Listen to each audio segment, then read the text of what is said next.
আজ সকাল থেকে মনটা খুব ভালো লাগছে, তাই নদীর পাড়ে একটু হাঁটতে এলাম। এ কি, সামনে একটা কাকু বসে আছে। মনটা খারাপ করে দেখি এগিয়ে কি হয়েছে কাকু।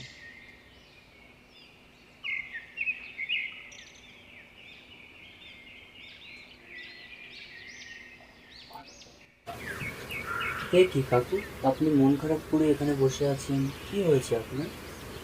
আমাকে কি বলবেন?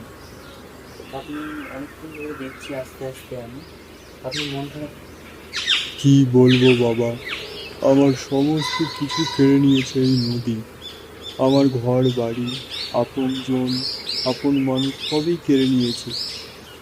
কি জানি। কাঁদবেন না কাকু, কাঁদবেন না, সব ঠিক হয়ে যাবে।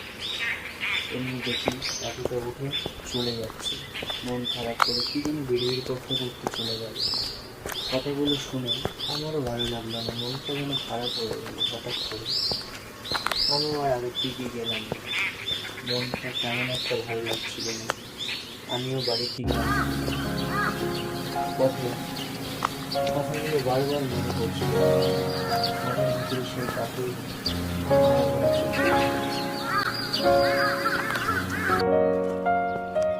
পথে যেতে যেতে মনের মধ্যে একটা কষ্ট অনুভব করতে পারছি।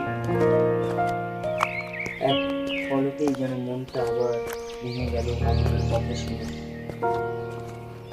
জানি না কাকুটার কি হয়েছে, আমাকে শুধু এই কথাগুলোই বললো, আমার সব কেড়ে নিয়েছে।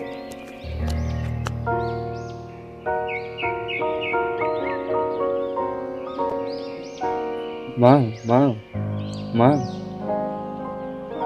জানো একটা কাকুর সাথে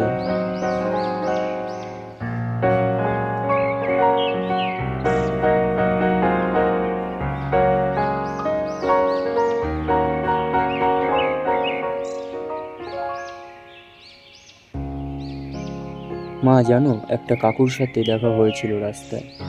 ওনার না ভীষণ কষ্ট। উনি আমাকে বলছিল যে নদী আমার সব কেড়ে নিয়েছে, ঘর বাড়ি আপনজন সবাইকে কেড়ে নিয়েছে। কেন মা, এটা কেন হয় আমাকে বলবে? নদী সব কিছুই কেড়ে নেয় বাবা, সব কিছুই কেড়ে নেয়। জানি না কি হবে, কতজনের ঘর বাড়ি ভেসে নিয়ে যায় নদী। কি হয়েছে আমাদের এই নদীর খরস্রোত?